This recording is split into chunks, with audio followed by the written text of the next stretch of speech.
Muy buen día, somos estudiantes de educación presentes a la Normal Colegio Miguel Hidalgo y a través de este medio vamos a presentar nuestro examen semestral, el cual fue realizar un documental de la educación en México a través de los años para la materia de conocimiento de la entidad impartida por la doctora Zaide Ramírez Rosas y esperemos que sea de su agrado. Mi nombre es Uganda Guevara Beltrán. Yo les voy a hablar acerca de la educación prehispánica y la educación durante la colonia. Buen día, mi nombre es Aide Virginia Díaz Marín. Yo les voy a hablar de la educación en el periodo post-independiente y la educación en el porfiriato. Muy buen día, soy Carlos Cuevas Nájera. Yo les voy a hablar de la Revolución Mexicana al periodo de conciliación y consolidación de 1910 a 1952. Buen día, mi nombre es Cintia Yanez Romero Cadena.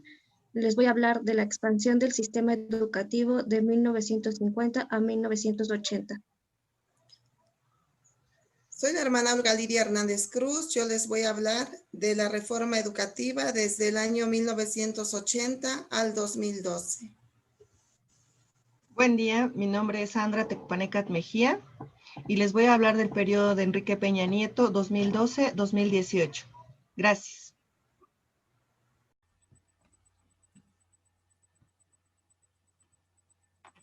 Educación prehispánica, 300 a 1521.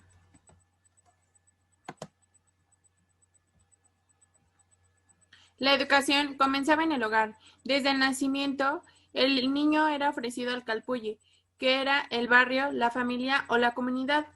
Cuando la partera presentaba al niño o niña, en la mano de la criatura se colocaba una insignia que tenía que ver con el oficio de su padre o madre según el sexo, y en esas cosas se debía ejercitar cuando tuviera edad para ello. Suárez, 2001. Los hombres aprendían a realizar el trabajo del campo o trabajar en artesanías como la plumería, y las mujeres aprendían a cuidar el hogar y a preparar la comida. Incluso existían centros culturales donde los ayos y maestros enseñaban con mano dura valores y habilidades relacionadas al canto, la danza y el arte de la guerra. El objetivo de la educación era hacer crecer y endurecer a los alumnos, para lo que se empleaban castigos físicos que incluían los baños de agua, espinas bajo las uñas y quemar chiles debajo de los ojos. Una vez terminada esta etapa, los chicos podían asistir a 3 diferentes centros de enseñanza, todos los centros ubicados junto a los templos. La Casa del Canto era una institución con el objetivo principal de la formación musical, así como el sitio donde los encuentros entre jóvenes, hombres y mujeres ocurrían. Era un sitio de gran importancia, sede tanto de fiestas religiosas como del trabajo comunitario de los jóvenes del Telpochali. Como podemos apreciar, la educación en las culturas prehispánicas estaba directamente relacionada con el género y el nivel social de la persona. Tenía un gran enfoque religioso, militar y social, que era característica por la brutalidad de sus castigos físicos y la importancia de la moral y de la imagen pública.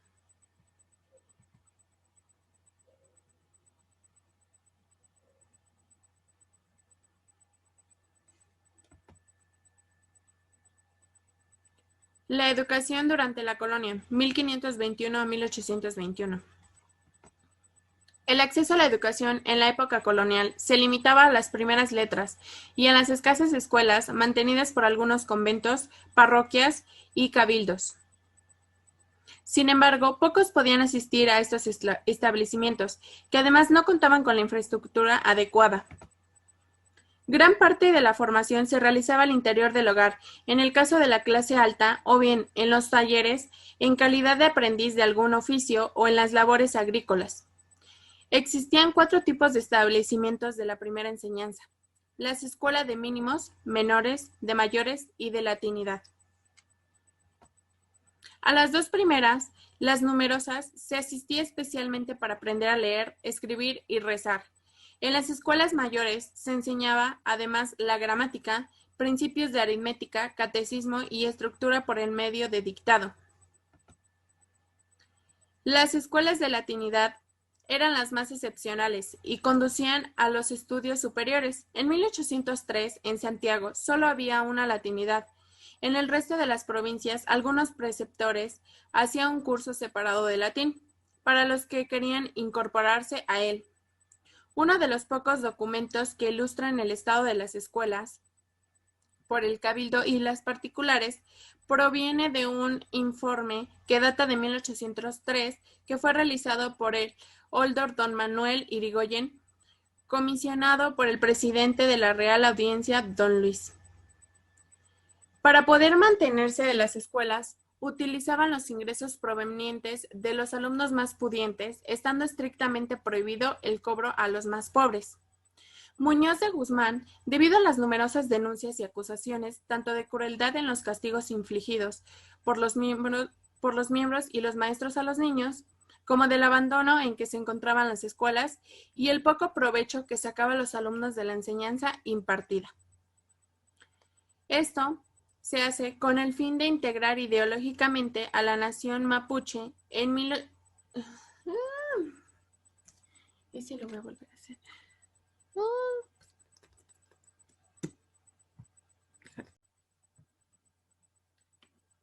La educación durante la colonia, 1521 a 1821.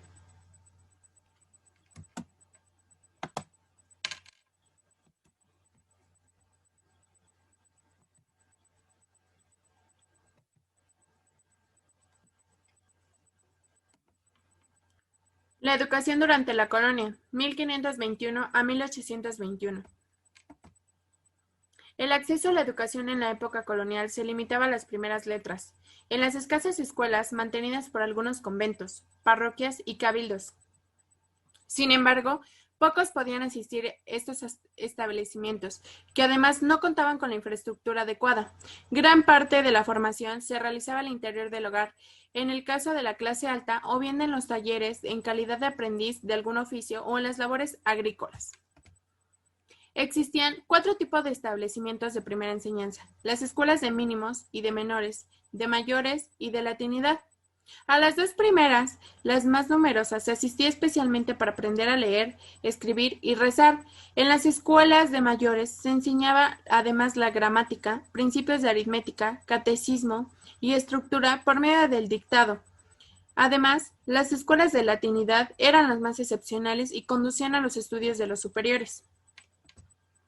En 1803, en Santiago, solo había una de latinidad. En el resto de las provincias, algunos preceptores hacían un curso separado de latín, para los que quisieran incorporarse a él. Uno de los documentos que ilustran el estado de las escuelas sostenidas por el Cabildo y particulares proviene de un informe que data de 1803.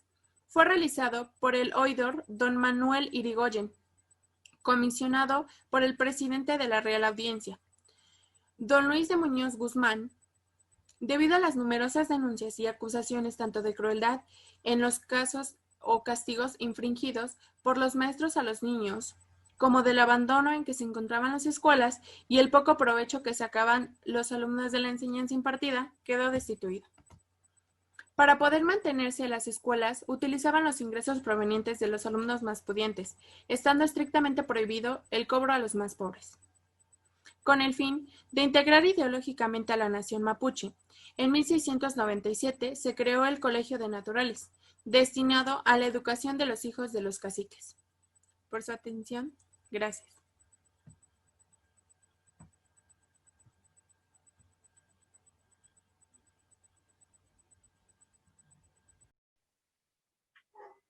Bueno, ahora vamos a hablar de la educación en el periodo post-independiente, que es de 1821 a 1876. Una vez consumada la independencia de México, los liberales y los conservadores coincidían que la educación era fundamental, pero sus profundas diferencias político-ideológicas y los conflictos con el exterior dificultaron la construcción del Estado y con ello la definición de políticas educativas. No obstante, en este periodo la primaria se extendió a gran parte del país. Los liberales de las primeras décadas de México independiente propusieron la libertad de enseñanza con el objetivo de acabar con el monopolio eclesiástico sobre la educación. Pensaban que cualquier intervención del Estado en la educación destruiría la doctrina liberal. Sin embargo, en la década de los años 30, con el mismo propósito de excluir a sectores eclesiásticos y conservadores, los liberales modificaron su opinión y propusieron el control estatal sobre la educación. La reforma liberal de 1833 impedía al clero intervenir en la educación. No pudo aplicarse, pues en 1834 fue suprimida ante la respuesta adversa de los sectores conservadores. Esta reforma brindó las bases de la propuesta liberal de educación pública en los años venideros, a partir del principio básico de la integración nacional. Buena parte de la educación continuó en manos del clero, pero a mediados de la década 50 tuvo diligencia el principio de la libertad de enseñanza. Se operó un cambio de espíritu que llevaría a un control mayor de la educación por el Estado. En 1842, ante la carencia de instituciones que pudieran organizar la educación, el Estado encargó a la Compañía Lascaretiana el manejo de la Dirección de Instrucción Pública. En 1867, bajo la presidencia de Benito Juárez, se promulgó la Ley Orgánica de Instrucción Pública, donde se establecía la educación primaria gratuita para los pobres y obligatoria además. Se proponía la unificación educativa, religiosa, y se excluía el plan de estudios de toda enseñanza moral. También se incorporaba la enseñanza religiosa en un punto moral. La libertad de enseñanza garantizada en la Constitución encontraba sus límites en el laicismo obligatorio de los establecimientos oficiales. La Ley del 67 también contenía disposiciones para la educación secundaria, entre las cuales destacaba la creación de la Escuela de Estudios Preparatorios, la cual habría de dar una base homogénea a la educación profesional. La ley solo regía al DF y territorios federales, pero ejerció influencia sobre las leyes estatales. La educación en el Porfiriato abarca los años de 1876 a 1911. La educación en el Porfiriato se marca gracias a la preocupación por darles educación a todos los mexicanos, que surgió desde los primeros años del régimen porfirista. La democracia educativa fue una de las metas más importantes, pero la experiencia fue demostrando que alfabetizar a toda la población era prácticamente una utopía. Los mayores triunfos se obtuvieron en la calidad, no en la cantidad. En números relativos fueron más niños a la escuela, pero el índice de alfabetismo apenas aumentó. El crecimiento no se dio ahí, sino en toda la gama de ideologías y de los debates que transformaron y adoptaron como propia la modernidad de la educación. Podemos decir que la base de la educación actual se gestó en estos años, que van de 1876 a 1911. Se introdujo la pedagogía moderna, se crearon y multiplicaron las escuelas normales, se ofrecieron carreras técnicas a los obreros y la educación superior alcanzó una época de oro. Sin embargo, la obtención de un título no garantizaba ni mayores sueldos ni mejores oportunidades. En el Porfiriato se marcan dos grandes momentos. El primero de ellos es cuando al mando del Ministerio de Justicia e Instrucción, Joaquín Barandá diseñó un sistema nacional de educación.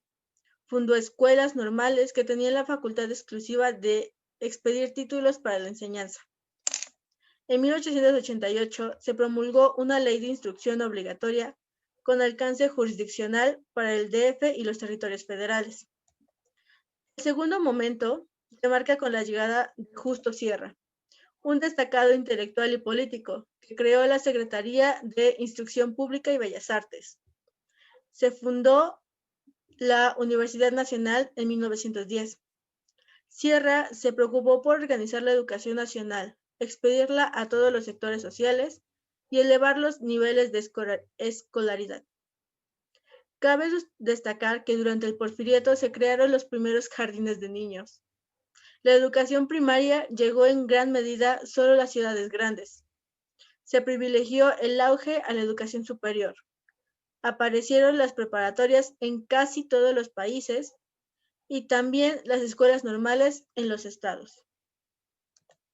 Un dato curioso que les quiero compartir es que cuando se estaba efectuando la revolución,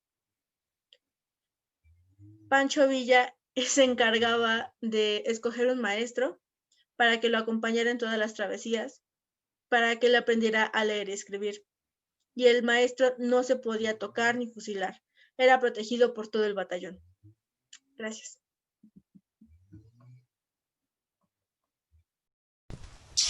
De la Revolución Mexicana al periodo de conciliación y consolidación, 1910-1952. La Revolución Mexicana fue un conflicto armado que se inició en México el 20 de noviembre de 1910. Los antecedentes del conflicto se remontan a la situación de México bajo la dictadura conocida como el Porfiriato. Durante la Revolución Mexicana, la educación tuvo un escaso desarrollo por el momento en que se vivía en aquellos tiempos. La educación de este periodo se caracterizó por concebir y extender la educación y la escuela al servicio de la comunidad, ya que éstas contribuían al bienestar social de la población. Aquí el maestro jugaba un papel importante como promotor de cambio. Se le dio un toque social porque incluía medidas de apoyo social. Se distribuían alimentos y vestido en las escuelas, convirtiéndolas en centros de asistencia social. En 1915, la legislación zapatista expidió la ley sobre generalización de la enseñanza, en la cual se planteaba la prohibición del clero a impartir educación para combatir la ignorancia y la dominación, así como para construir la libertad. Establecer los planes y programas a nivel nacional, difundir y extender las escuelas a todo el territorio, es decir que la educación debería estar federalizada. La educación se concebía como camino para el engrandecimiento del país y para el mejoramiento individual de las condiciones de vida, y como un instrumento para destruir el fanatismo religioso. El Congreso Constituyente de 1917 elevó por primera vez a rango constitucional el precepto de la educación laica, obligatoria y gratuita, pero suprimió la Secretaría de Instrucción Pública y Bellas Artes, lo que dificultó al gobierno federal impulsar el sector educativo. Esta situación cambió en 1921, cuando estando en la presidencia el general Álvaro Obregón y por iniciativa de José Vasconcelos, fue creada la Secretaría de Educación Pública, SEP, iniciándose así una tendencia hacia la federalización educativa. Desde la creación de la Secretaría de Educación Pública, SEP, por José Vasconcelos en 1921, a lo largo de 5 etapas se establecieron varias instituciones y se desarrollaron distintos modelos para garantizar la atención educativa de los pueblos originarios en México. En el periodo postrevolucionario del indigenismo, entre 1921 y 1935, la SEP promovió la construcción de una nación unida, el mestizaje y la castellanización para que los pueblos originarios formaran parte integral de la nación. El Departamento de Educación y Cultura Indígena creó varias casas de pueblo, que eran escuelas, y a la vez centros comunitarios para los indígenas. Bajo el mando de Vasconcelos, la SEP desplegó una intensa actividad educativa. Impulsó la alfabetización, la escuela rural, primarias y normales rurales, la instalación de bibliotecas, las misiones culturales, la edición de libros de textos gratuitos, los desayunos escolares, las bellas artes y el intercambio cultural con el exterior. Buscó unificar la heterogénea y dispersa población mediante un nacionalismo que integrase las herencias indígenas e hispánicas de los mexicanos. Posteriormente, en el sexenio del general Lázaro Cárdenas, 1934-1940, fue modificado el artículo 3 constitucional para dar lugar a la educación socialista y por primera vez en el texto constitucional obligar a las escuelas privadas a seguir los programas oficiales. La idea de tener escuelas socialistas se correspondía con el reconocimiento de que el problema agrario era un punto clave para la construcción de un país más justo y equitativo, así como la industrialización de las ciudades era un elemento fundamental para el desarrollo económico y social de un territorio aún en gran medida colonizado, tal como el mismo Cárdenas expresó durante su candidatura. En ese contexto, la educación se consideraba como el primer paso de un proyecto integral. Tal proyecto se reflejó en los libros de textos que la SEP distribuyó en aquellos años, que contrastaban enormemente con el material común en las escuelas antes de la llegada de Cárdenas al poder. Para impulsar la nueva educación, se publicaron 2 series de libros de lectura para los alumnos de primaria, Simiente, para los alumnos de escuelas rurales, y serie SEP, para alumnos de escuelas urbanas, ambos en 1936.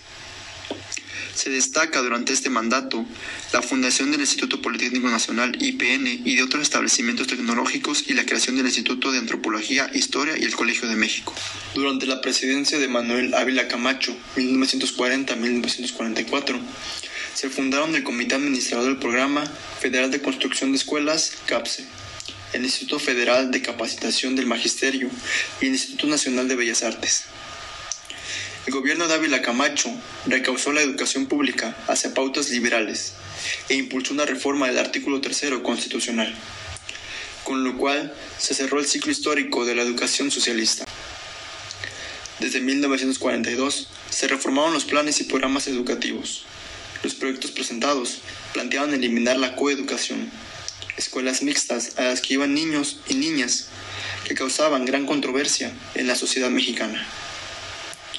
Revisar el artículo 3 de la Constitución para eliminar el mote de socialista y la unificación de los programas de educación urbana y rural en uno solo para unir al pueblo campo con la ciudad. Ahora el objetivo de la educación consistía en desarrollar de manera armoniosa las facultades del espíritu humano, inculcando al mismo tiempo el amor a la patria y un sentimiento de solidaridad internacional por la paz y la justicia. En 1943 tuvo lugar la unificación de los sindicatos magisteriales. El nuevo Sindicato Nacional de Trabajadores de la Educación, CENTE, fue reconocido mediante un decreto presidencial en 1944 como el único organismo representativo de todo el magisterio nacional. Durante el sexenio de Miguel Alemán Valdés, 1946 a 1952, la política educativa del sexenio tuvo un contexto favorable, ya que había terminado la Segunda Guerra Mundial, se había reformado el artículo 30 constitucional y distintos grupos sociales manifestaban la necesidad de modernizar el país para impulsar el desarrollo nacional. Se crearon el Instituto Nacional Indigenista, 1948, la Asociación Nacional de Universidades e Institutos de Enseñanza Superior, ANUIS, 1950, y el Centro Regional de Educación de Adultos y Alfabetización Funcional para América Latina, CREFAL, en 1951. Se reforma el artículo 3 constitucional en 1946, suprimiendo la educación socialista y en su lugar postuló nuevos principios, como la educación integral, científica, democrática y nacional, basada en la libertad, la justicia y la paz para mejorar la convivencia humana. El secretario de Educación, durante ese sexenio, insistió en orientar la educación hacia la producción económica, en la escuela productiva y el aprender haciendo, en la necesidad de vincular el quehacer educativo con las tareas de la producción económica. A pesar del interés manifiesto del presidente de la República de continuar con la campaña alfabetizadora del presidente Ávila Camacho durante el sexenio, solo se alfabetizaron más de 2 millones de personas, con un muy alto costo, y la educación rural se descuidó. En la educación normal se fundó la Escuela Nacional de Educadoras y se renovó el mobiliario y el material didáctico de las escuelas normales para maestros y maestras. Durante el régimen del presidente alemán, se le dio especial importancia a la construcción de escuelas. Se repartió el conocimiento de la existencia de 2.500.000 niños sin escuelas y que el 80% de los 3 millones de escolares asistían a centros en malas condiciones. Al concluir el sexenio, se habían construido 4.159 escuelas nuevas y se habían reparado 2.386. También se creó el Centro de Investigación de Estudios Avanzados del Instituto Politécnico Nacional, CINVESTAB. El Centro de Investigación de Estudios Avanzados del Instituto es una institución pública mexicana dedicada al desarrollo de ciencia, tecnología y a la educación. Esta inició sus actividades en 1961.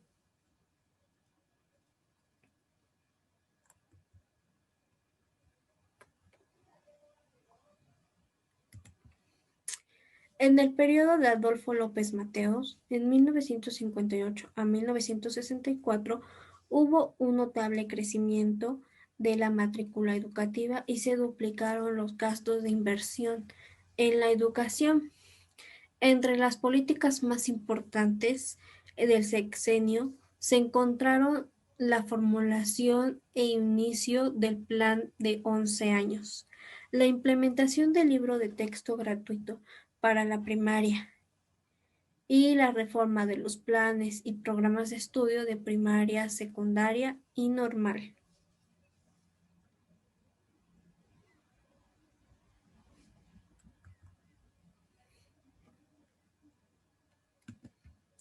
La propuesta educativa del presidente Díaz Ordaz de 1964 a 1970 fueron semejantes a las del gobierno que lo precedió.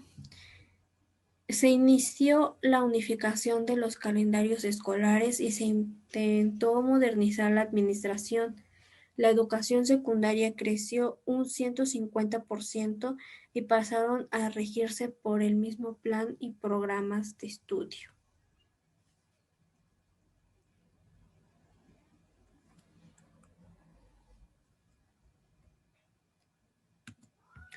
Durante el gobierno de Luis Echeverría, en 1970 a 1976, hubo una consolidable expansión y diversificación de los servicios educativos y la promulgación de nuevas leyes en materia educativa y de patrimonio cultural.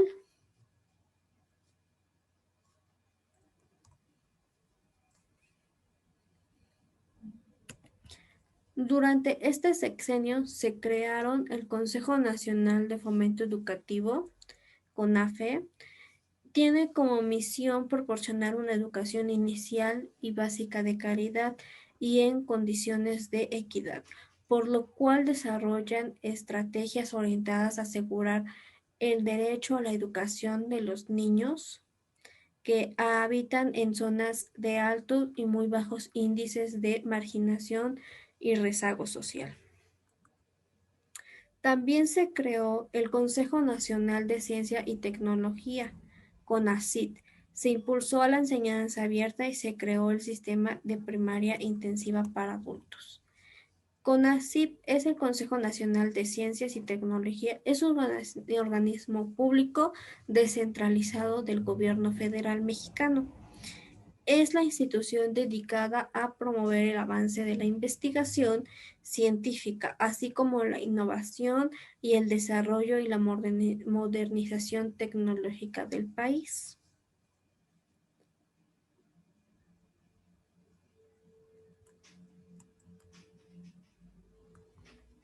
La Ley Federal de Educación de 1973 estableció que la educación es un servicio de carácter público que ejerce el Estado y la iniciativa privada, bajo las condiciones de organizó el sistema educativo nacional, estableció la función social educativa y las bases del proceso educativo, los derechos y obligaciones sobre la materia. Dicha ley reiteró la gratuidad de la educación impartida por el Estado y el derecho de todos los habitantes del país que tienen a recibir oportunidades. Estableció las modalidades escolar y extraescolar, nuevos procedimientos y revalidación y equivalencia de estudios y así aseguró el principio de libertad educativa.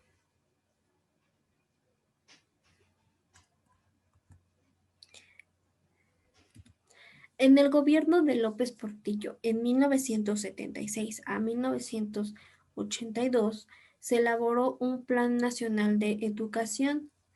Dicho plan consistió en un diagnóstico y un conjunto de programas y objetivos.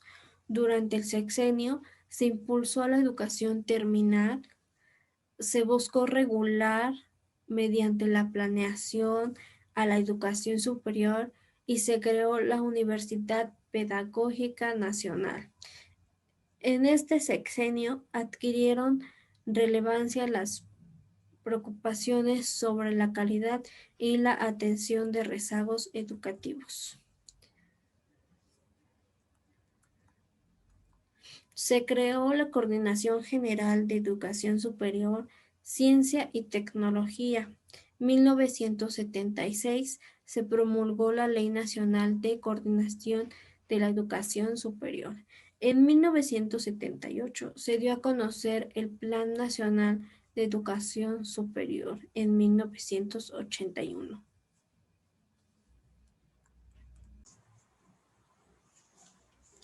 El periodo educativo de 1980 al 2012.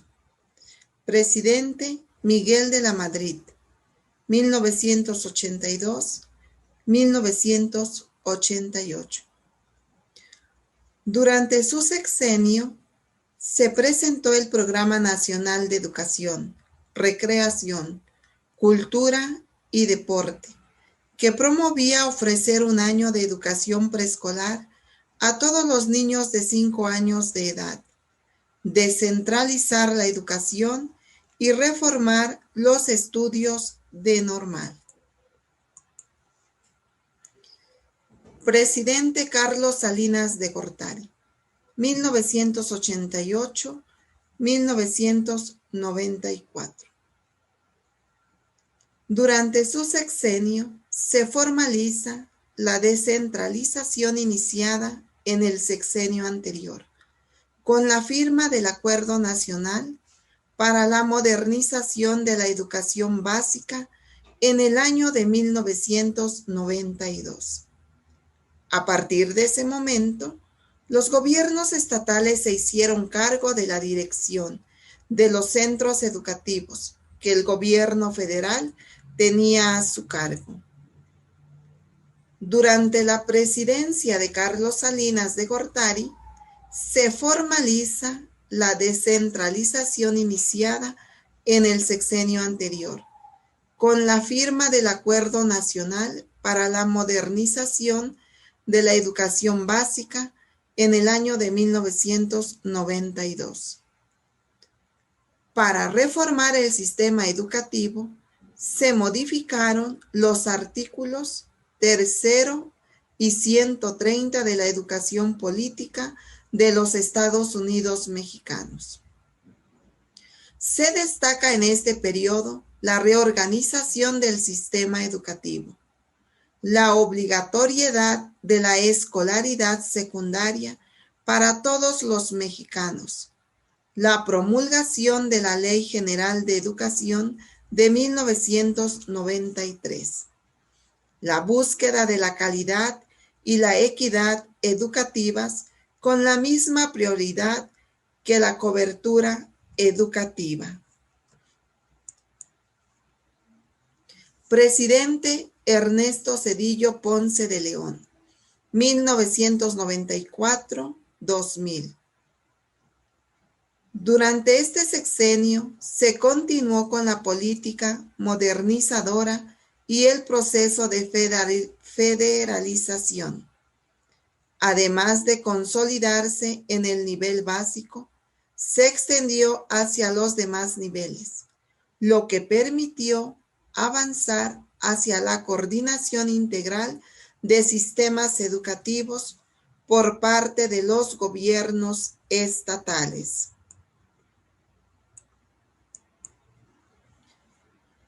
La aplicación de la cobertura de los servicios educativos con criterios de equidad fue uno de los rasgos más destacados de la política educativa zedillista. También es importante destacar que en este sexenio se implementaron programas de apoyo a la actividad docente, como el Programa Nacional para la Actualización Permanente de los Maestros de Educación Básica en Servicio y el Programa para la Transformación y el Fortalecimiento Académico de las Escuelas Normales. Otro de los programas de apoyo al docente que tuvo un notable impulso fue el Programa Nacional de Carrera Magisterial. Se promovieron importantes avances en la tarea de elevar la calidad de la educación básica mediante la consolidación del Sistema Nacional de Evaluación Educativa y la formulación del programa de instalación y fortalecimiento de las áreas estatales de evaluación en 1996. Durante el periodo sedillista, también se diseñó e implementó el programa La Gestión en la Escuela Primaria, con el objetivo de generar estrategias que permitieran avanzar hacia la transformación de cada escuela en una organización articulada internamente, en la cual directivos, supervisores, maestros, estudiantes y padres de familia trabajaran en favor del mejoramiento de la calidad de la educación en cada plantel. Presidente Vicente Fox, 2000-2006. Durante la administración del presidente Vicente Fox, muchos de los esfuerzos se dirigieron a establecer las condiciones para canalizar mayores recursos por alumno a la población con desventaja. En este sexenio se puso en marcha el Programa Nacional de Educación y se impulsaron los siguientes programas. En ciclo medio, Programa Escuelas de Calidad, Programa Binacional de Niños Migrantes, Programa de Fomento a la Investigación Educativa y Programa de Innovación y Calidad. En esta administración se crearon el Consejo Nacional de Educación para la Vida y el Trabajo, el Instituto Nacional para la Evaluación de la Educación, el Consejo Nacional de Autoridades Educativas. Presidente Felipe Calderón Hinojosa, 2006-2012. El programa sectorial de educación consta de 6 objetivos que enmarcan las acciones emprendidas durante este sexenio. Cabe destacar que los 2 pilares de la política educativa se centran en la cobertura y la calidad educativa. Continúan programas como el de Escuelas de Calidad, Programa de Fomento a la Lectura, programas emergentes para escuelas vulnerables y de rezago educativo, entre otros. Se ha dado un notable impulso al uso de las tecnologías en educación básica a través del programa HDT. Se estableció el sistema de formación continua y superación profesional. Se implementaron cambios en las políticas y normativa del programa de carrera magisterial.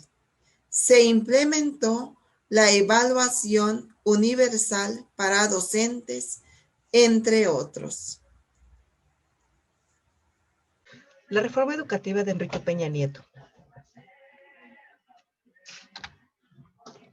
La reforma educativa implementada por el presidente Enrique Peña Nieto fue producto del Pacto por México que firmó junto con los líderes nacionales de los principales partidos políticos el 2 de noviembre del 2012. La reforma educativa fue la primera reforma estructural que impulsó como producto en este gran acuerdo nacional. En las 13 reformas estructurales fue que se concretaron. La educativa es la mayor trascendencia para el gobierno federal, por la que permitirá la transformación de nuestra sociedad. Las principales transformaciones de la reforma educativa que se pretenden implementar del gobierno de Enrique Peña Nieto son las siguientes: 13 reformas estructurales. Autonomía de gestión escolar. Esta es una condición para que puedan responder con creatividad y pertenencia a los desafíos actuales de la educación. La reforma sitúa en la escuela en el centro del sistema educativo. La autonomía escolar representa la posibilidad de que las escuelas puedan tomar las decisiones que correspondan a su mejor funcionamiento. Para ello, deberán disponer de los recursos políticos y los apoyos administrativos que permitan organizarse en torno a su quehacer. La escuela pública podrá fortalecer su compromiso con los aprendizajes de los alumnos y desempeñarse como promotora de cambio de transformación social. Servicio de asistencia técnica en la escuela SATE. Las escuelas no han contado con mayor apoyos técnicos suficientes para su fortalecimiento. La evaluación exige esfuerzos organizados de los directores y maestros, pero todo ello puede ser sustancialmente más eficaz cuando se reciben asistencia de personal competente para el acompañamiento del quehacer docente. La estrategia de la reforma Impulsa contempla el SATE como un apoyo institucional y profesional cercano a los maestros para mejorar su práctica profesional y para proporcionar el mejor funcionamiento de las escuelas. Sistema educativo responsable y eficiente. Es indispensable introducir modificaciones relevantes a la organización, así como las prácticas que tienen lugar tanto en el espacio que en el que la autoridad ejerce su función de planeación y conducción de la educación, como en los centros escolares en donde tiene lugar el hecho educativo. Sistema de información y gestión escolar. Una parte importante de la energía del sistema educativo, en especial en la del soporte, en la de la educación básica, se destina a tareas administrativas que podrían ser resueltas a más bajo costo y con mayor calidad. Se requiere de un sistema diferente en el que la operación ordinaria deje registros con bases a los datos integrados con explotar la información en beneficio de todos los participantes. El SIGUE se pretende promover en fortalecimiento a la autonomía de gestión de las escuelas.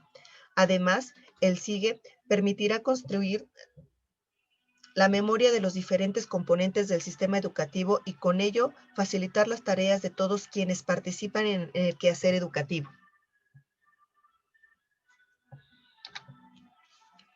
El servicio profesional docente. La estrategia de la reforma impulsa en el que se recomponen las vías de acuerdo al magisterio para proporcionar la incorporación de quienes se encuentren mejor preparados. A partir del ciclo escolar 2014-2015, todas las plazas de nuevo ingreso serán asignadas por concurso. Este procedimiento, previa a los ascensos, se otorgarán en función a los conocimientos, aptitudes y antigüedad. La asignación de los puestos no correspondía a un método que garantice que las personas que ocupen los cargos de dirección y supervisión sean idóneas. El mérito y el crédito central para el otorgamiento de las promociones a funciones de dirección y de supervisión a partir de concursos de oposición. La reforma establece que las autoridades deberán evaluar el desempeño docente de quienes ejerzan funciones de dirección o supervisión de la educación obligatoria que imparta el Estado. La formación continua y el desarrollo profesional. El modelo de formación continua previo a la reforma privilegiada los concursos que las autoridades educativas autorizaban. En el modelo prevalecía una falta de conexión entre los requerimientos de las escuelas, las necesidades de nuestros maestros y los contenidos de los cursos. La reforma impide que la autoridad obligue a los maestros a seguir cursos que poco a nada tienen que ver con sus necesidades reales. El Instituto Nacional para la Evaluación de la Educación, INEE. En el año 2002, se estableció el NIEE como organismo que apoya a las autoridades de las evaluaciones escolares. Desde la Constitución se precisa que corresponde al INEE evaluar la calidad, el desempeño y los resultados de la educación básica y media superior. Para ello se deberá a. Diseñar y realizar las mediaciones que correspondan a componentes, procesos o resultado del sistema educativo. B. Expedir los lineamientos a los que se sujetarán las autoridades educativas para llevar a cabo las funciones de evaluación que corresponden. Y C. Generar, difundir información con base a esta emitir directrices para construir las disecciones tendientes a mejorar la calidad de la educación.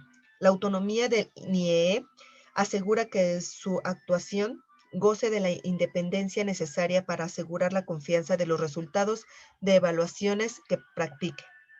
El Sistema Nacional de Evaluación Educativa. La evaluación por sí misma no mejorará la calidad de la educación, pero es un instrumento de enorme valor para que esto pueda ocurrir.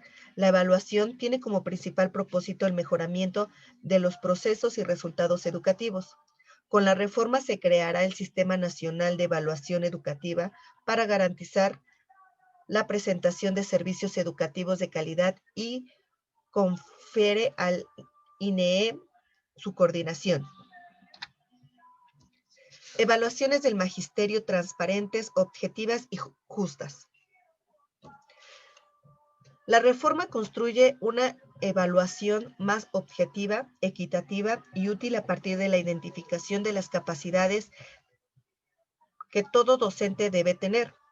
Ello habrá de construirse mediante un proceso de consulta los actores interesados en la educación y con los docentes que sirven en diferentes contextos y modalidades del sistema educativo.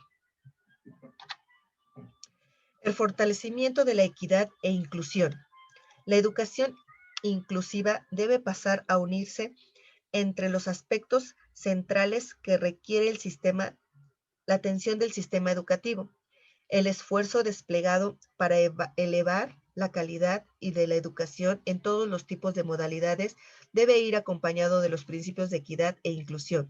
La reforma fortalece el principio de gratuidad de educación pública al prohibir el pago a cualquier contraprestación que impida o condicione la prestación del servicio educativo.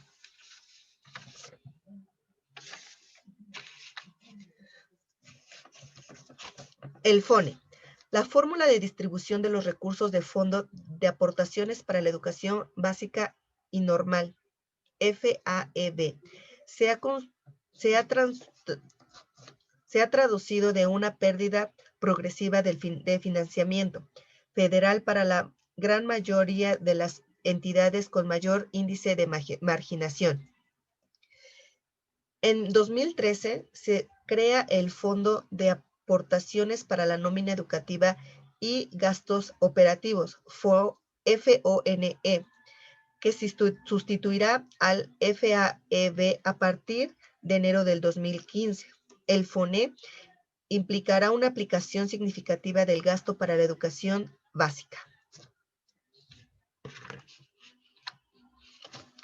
Centralización del pago de nómina. De acuerdo con las nuevas disposiciones de la Ley de Coordinación Fiscal, los estados elaborarán cada nómina de acuerdo con el registro de plazas conciliado con el Gobierno de la República. Este facturará el pago al personal de conformidad con la nómina preparada para los estados y con cargo al recurso que tengan asignado en el FONE. Este mecanismo introduce el control necesario para el ordenamiento de las finanzas, de la educación y el uso óptimo de los recursos. Esto sería todo durante el gobierno de Enrique Peña Nieto. Muchísimas gracias.